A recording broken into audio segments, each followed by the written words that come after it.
Caríssimos irmãos e irmãs em Cristo Jesus, ao longo destes encontros que realizamos, tivemos a oportunidade de ir refletindo sobre as proposições do símbolo ou credo niceno-constantinopolitano, que está explicitado na primeira parte do Catecismo da Igreja Católica.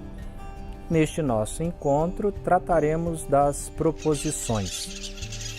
Creio na comunhão dos santos, que faz parte do artigo 9 da unidade Creio na Santa Igreja Católica, parágrafo 5, e dos artigos 10, 11 e 12 do Catecismo da Igreja, que tem por títulos Creio no perdão dos pecados, Creio na ressurreição da carne e Creio na vida eterna.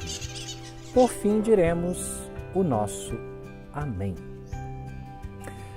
Gostaria, em primeiro lugar, dizer que a temática abordada nos diversos vídeos já postados e compartilhados, de maneira alguma esgota a necessidade de maior aprofundamento de cada uma das proposições e temáticas refletidas. São um despertar para tal realidade. Dito isto, vamos, apesar da brevidade de tempo, à temática. A comunhão dos santos. O parágrafo 5 do artigo 9 vem dar uma explicação a mais do que seja a Igreja, realidade que foi refletida quando se falou sobre a Igreja. Logo, que é a Igreja, senão a Assembleia de todos os santos. Nicetas nos fala isso. São Tomás de Aquino irá nos dizer, uma vez que todos os crentes formam um só corpo, o bem de uns é comunicado aos outros. Assim, é preciso crer que existe uma comunhão dos bens na Igreja, mas o membro mais importante é Cristo, por ser a cabeça. Assim, o bem de Cristo é comunicado a todos os membros e essa comunicação se faz através dos sacramentos da Igreja. O termo comunhão dos santos tem dois significados intimamente interligados. Comunhão nas coisas santas, do latim sancta, e comunhão entre as pessoas santas, do latim sancti. A expressão sancta, sanctis, o que é santo para os que são santos, é muito difundido na liturgia oriental, de modo muito singular na Sacra Eucaristia. Quando da elevação das espécies sagradas se tem o entendimento. Os fiéis, sancti, são alimentados pelo corpo e pelo sangue de Cristo, sancta, a fim de crescerem na comunhão do Espírito Santo, ou seja, a koinonia, e de comunicá-la ao mundo. A Igreja, governada pela ação de um único e mesmo Espírito, é chamada sempre mais a ser sinal de comunhão. Assim sendo, goza ela de um fundo comum, ou seja, todo o seu depósito de fé, que é seu bem supremo. Tal realidade se faz viva na fé que recebeu dos apóstolos. Logo, há na Igreja uma comunhão de fé, uma comunhão dos sacramentos, uma comunhão dos carismas, comunhão das coisas materiais, comunhão da caridade. Tudo deve converter para o bem comum do corpo místico de Cristo, que é esta mesma Igreja. Ela deve ser sinal vivo da comunhão de todos que foram inseridos em Cristo. A Igreja, que caminha no mundo busca, estando em comunhão com os ensinamentos do Divino Mestre, que nos foram transmitidos pelos apóstolos, estabelecer a comunhão com a Igreja Celeste. Cremos na comunhão de todos os fiéis de Cristo, dos que são peregrinos na terra, dos defuntos que estão terminando a sua purificação, dos bem-aventurados do céu, formando todos juntos uma só Igreja. E cremos que nesta comunhão o amor misericordioso de Deus e dos seus santos está sempre à escuta das nossas orações. Assim nos ensina o Credo do Povo de Deus. Profissão de fé solene em seu número 30. O artigo 10 do nosso catecismo vem falar: creio no perdão dos pecados. Em seu número 976, assim nos diz textualmente o catecismo.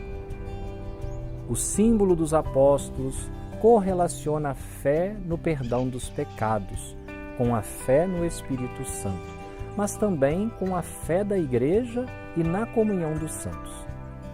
Foi dando o Espírito Santo aos seus apóstolos que Cristo ressuscitado lhes conferiu o seu próprio poder divino de perdoar os pecados.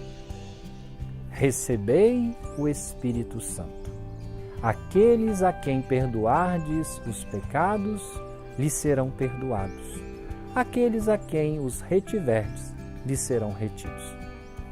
Evangelho de João, capítulo 20, versículos 22 e 23.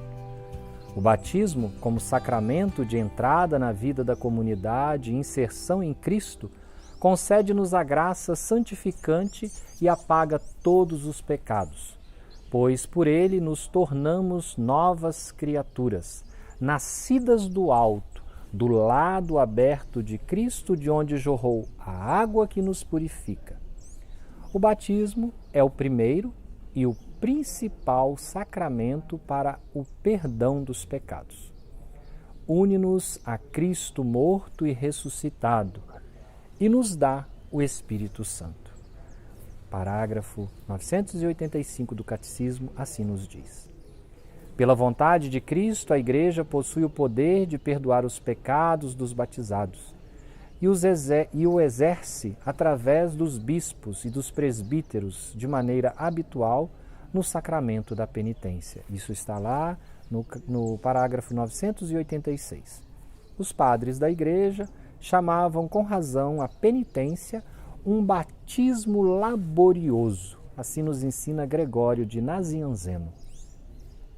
Na remissão dos pecados, os presbíteros e os sacramentos são meros instrumentos dos quais nosso Senhor Jesus Cristo, único autor e dispensador da nossa salvação, se apraz em se servir para apagar as nossas iniquidades e dar-nos a graça da justificação. Catecismos Romanos 1, 11, 6. O artigo 11, creio na ressurreição da carne. Cremos firmemente e assim esperamos que, da mesma forma que Cristo ressuscitou verdadeiramente dos mortos e vive para sempre, assim também, depois da morte, os justos viverão para sempre com Cristo ressuscitado, e que Ele os ressuscitará no último dia. Em sua primeira carta à comunidade de Corinto, no capítulo 15, versículos 12 a 28, o apóstolo Paulo proclama tal realidade. Ora, se prega que Jesus ressuscitou dentre os mortos, como dizem alguns de vós que não há ressurreição de mortos? Se não há ressurreição dos mortos, nem Cristo ressuscitou. Se Cristo não ressuscitou, é vã a nossa pregação e também é vã a nossa fé. Além disso, seríamos convencidos de ser falsas testemunhas de Deus, por termos dado testemunho contra Deus, afirmando que ele ressuscitou a Cristo, ao qual não ressuscitou, se os mortos não ressuscitam. Pois se os mortos não ressuscitam, também Cristo não ressuscitou. E se Cristo não ressuscitou, é inútil a vossa fé, e ainda estáis em vossos pecados. Também estão perdidos os que morreram em Cristo. Se é só para esta vida que temos colocado a nossa esperança em Cristo, somos de todos os homens os mais dignos de lástima. Mas não. Cristo ressuscitou dentre os mortos como primícias dos que morreram.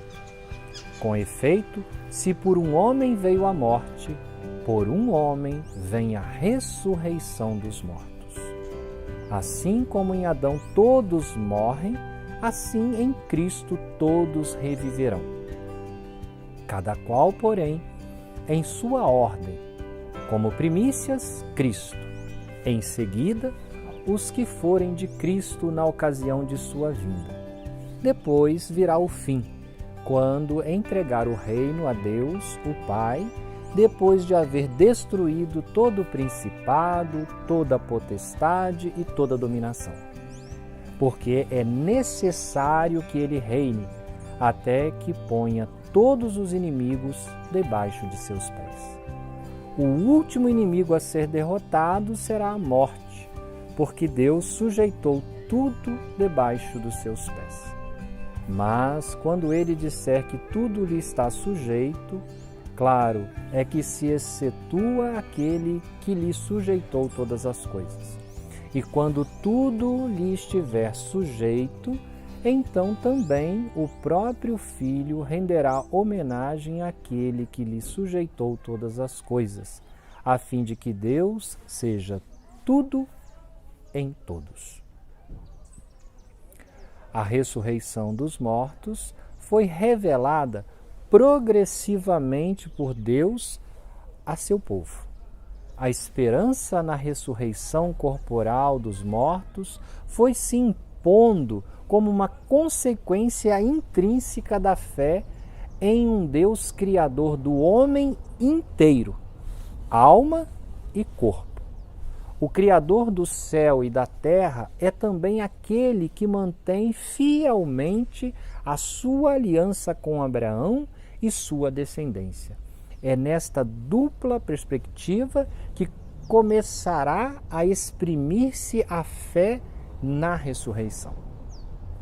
Nas provações, os mártires macabeus confessam: o Rei do mundo nos fará ressurgir para uma vida eterna, a nós que morremos por suas leis.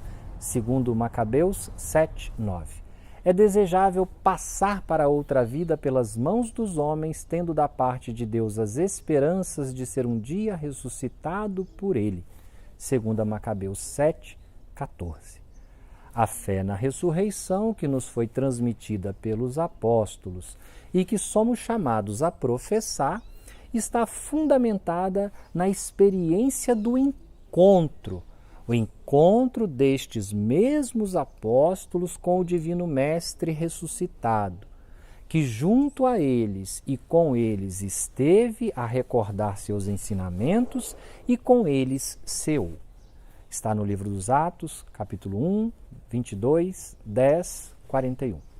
Certamente podemos nos perguntar: de que maneira os mortos ressuscitam? Ou, como seremos nós uma vez ressuscitados? Os números 997, 998, 999 e 1000 do Catecismo nos dizem. Número 997. Que é ressuscitar? Na morte, que é separação da alma e do corpo, o corpo do homem cai na corrupção, ao passo que a sua alma vai ao encontro de Deus, ficando à espera de ser novamente unida ao seu corpo glorificado. Deus, na sua onipotência, restituirá definitivamente a vida incorruptível aos nossos corpos, unindo-os às nossas almas pela virtude da ressurreição de Jesus. 998. Quem ressuscitará? todos os homens que morreram. Os que tiverem feito o bem sairão para uma ressurreição de vida. Os que tiverem praticado o mal para uma ressurreição de julgamento. Está lá em João 5, 29.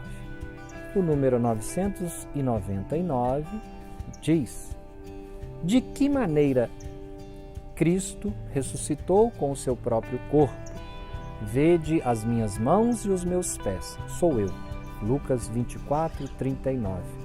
Cristo apresenta aos discípulos as marcas da paixão em seu corpo, mas ele não voltou a uma vida terrestre. Da mesma forma, nele todos ressuscitarão com seu próprio corpo que tem agora. Porém, este corpo será transfigurado em corpo espiritual. O número 1000 nos coloca a seguinte pergunta: quando definitivamente?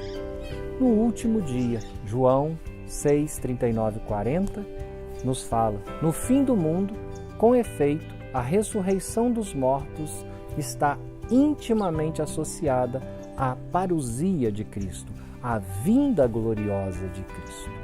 Enquanto aguardam esse dia, o corpo e a alma do crente participam, desde já, da dignidade de ser de Cristo. Daí a exigência do respeito para com seu próprio corpo, mas também para com o de outrem, particularmente quando este sofre. A morte, no sentido cristão, não é o fim, mas trânsito. Não é o marco final, mas porta que nos conduz à verdadeira vida. Senhor, para os que creem em vós, a vida não é tirada, mas transformada. E desfeito o nosso corpo mortal, nos é dado nos céus um corpo imperecível.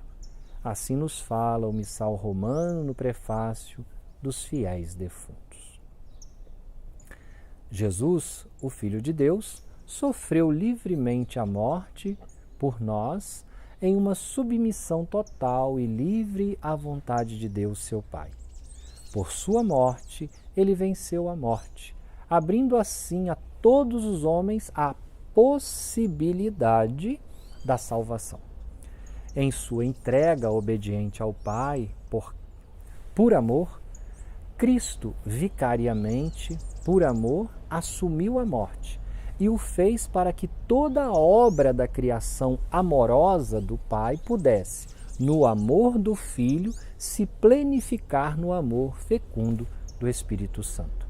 A ressurreição é plenitude do amor do Deus Trino pela criatura chamada à vida plena. Chegamos então ao artigo 12. Creio na vida eterna. O artigo 12 do Catecismo trata do que na teologia conhecemos como os novíssimos. A vida eterna como penhor do amor de Deus para com sua obra, a dimensão escatológica da realidade criada, a saber, juízo particular e juízo final, purgatório, céu e inferno. Uma vez que a morte, ou a condição de morte natural, toda a obra da criação experimenta, esta se abre como portal para uma nova realidade, uma vez edificada em vida justa, a penhor de salvação, ou o seu contrário, a eterna condenação. Cada homem recebe em sua alma imortal a retribuição eterna a partir do momento da morte, num juízo particular, que coloca sua vida em relação à vida de Cristo, seja através de uma purificação, seja para entrar de imediato na felicidade do céu, seja também para condenar-se de imediato para sempre. Catecismo número 1022.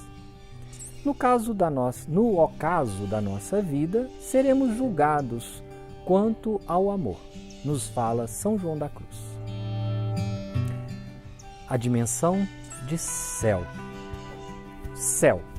A primeira questão que se deve ter em mente quando se fala do céu é que tal realidade não é definitivamente um lugar geográfico, tal qual se costuma coloquialmente pensar e dizer.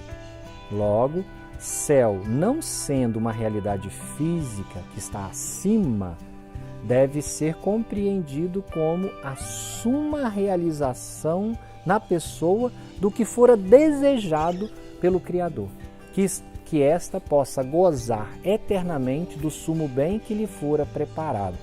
Céu é o gozo eterno e a perfeita doxa da criatura em relação ao seu Criador.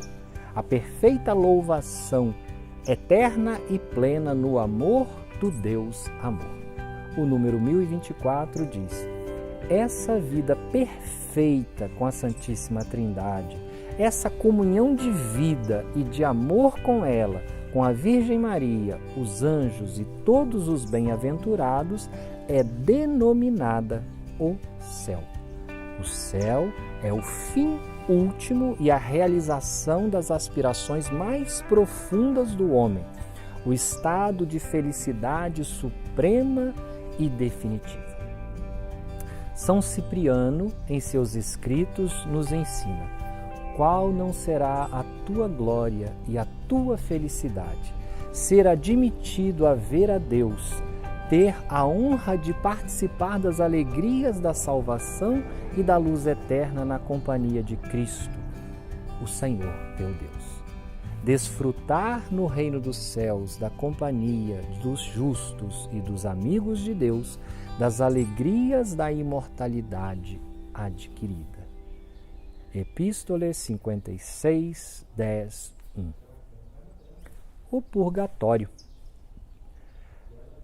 Os que morrem na graça e na amizade de Deus, mas não estão completamente purificados, embora tenham garantido a sua salvação eterna, passam, após sua morte, por uma purificação, a fim de obterem a santidade necessária para entrarem na alegria do céu. O número 1030 do Catecismo assim nos diz. Tal realidade de purificação é denominada pela Igreja como purgatório. A Igreja ora por estes, a fim de que possam, purificados, gozar das eternas alegrias celestes. A realidade de inferno, o inferno. Da mesma forma que o céu, também o inferno não é um lugar, mas um estado de espírito, em contraposição à realidade do céu, que é plenitude da graça, alegria e realização plenas. O inferno é plena frustração e total ausência da graça divina. Nas Escrituras é qualificado com a expressão choro e ranger de dentes. Erra então quem diz que o inferno é aqui.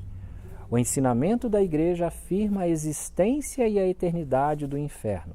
As almas dos que morrem em estado de pecado mortal descem imediatamente depois da morte aos infernos, onde sofrem as penas do inferno, o fogo eterno. A pena principal do inferno consiste na separação eterna de Deus, o único em que o homem pode ter a vida e a felicidade para as quais foi criado e às quais aspira. No número 1035 do Catecismo, assim aprendemos. A condenação ao inferno não é desejo de Deus, mas ato voluntário e perpétuo da criatura, que se afasta voluntária e perpetuamente da graça salvífica e, fechando-se em si mesma, opta pelas trevas oriundas de tal fechamento. O juízo final. O juízo final acontecerá por ocasião da volta gloriosa de Cristo, ou seja, de sua parousia. Só o Pai conhece a hora e o dia desse juízo. Só Ele decide do seu advento. Através do seu Filho Jesus Cristo, Ele pronunciará então a sua palavra definitiva sobre toda a história. Conheceremos então o sentido último de toda a obra da criação e de toda a economia da salvação, e compreenderemos os caminhos admiráveis pelos quais a sua providência terá conduzido tudo para o seu fim último. O juízo final revelará que a justiça de Deus triunfa de todas as injustiças cometidas por suas criaturas e que o seu amor é mais forte do que a morte. No número 1040 do Catecismo, assim lemos. A mensagem do juízo final é apelo à conversão, enquanto Deus ainda dá aos homens o tempo favorável, o tempo da salvação. 2 Coríntios 6:2. O juízo final inspira o santo temor de Deus, compromete com a justiça do reino de Deus, anuncia a bem-aventurada esperança da volta do Senhor, que virá para ser glorificado na pessoa dos seus santos e para ser admirado na pessoa de todos aqueles que creem. 2 Tessalonicenses 1:10, capítulo 10:41 do Catecismo. Por fim, o novo céu e a nova terra. No fim dos tempos, o reino de Deus chegará à sua plenitude. Depois do juízo universal, os justos reinarão para sempre com Cristo, glorificados em corpo e alma, e o próprio universo será renovado. Para o homem, esta consumação será a realização última da unidade do gênero humano, querida por Deus desde a criação, e da qual a Igreja peregrinante era como que o sacramento. Os que estiverem unidos a Cristo formarão a comunidade dos remidos, a cidade santa de Deus. Apocalipse 21, versículo 2. A esposa do Cordeiro, Apocalipse 21, 9. Esta não será mais ferida pelo pecado, pelas impurezas, pelo amor próprio, que destrói ou fere a comunidade terrestre dos homens. A visão beatífica na qual Deus se revelará de maneira inesgotável aos eleitos será a fonte inexaurível de felicidade, de paz e de comunhão mútua. Assim nos fala o número 1045. No fim dos tempos, o reino de Deus chegará à sua plenitude. Então os justos reinarão com Cristo para sempre, glorificados em corpo e alma, e o próprio universo material será transformado. Então será tudo em todos. 1 Coríntios 15, 28. Será tudo em todos na vida eterna. Por fim, dizer o nosso amém. O amém ao final dessa reflexão do símbolo niceno-constantinopolitano nos remete ao seu princípio. Dizer amém é dizer creio. Dizer creio a cada uma e a todas as proposições que nos foram apresentadas. É do íntimo do nosso coração assumir verdadeiramente esse nosso estar e permanecer em Cristo. Que possamos com fé refletir sobre o nosso amém no próximo encontro.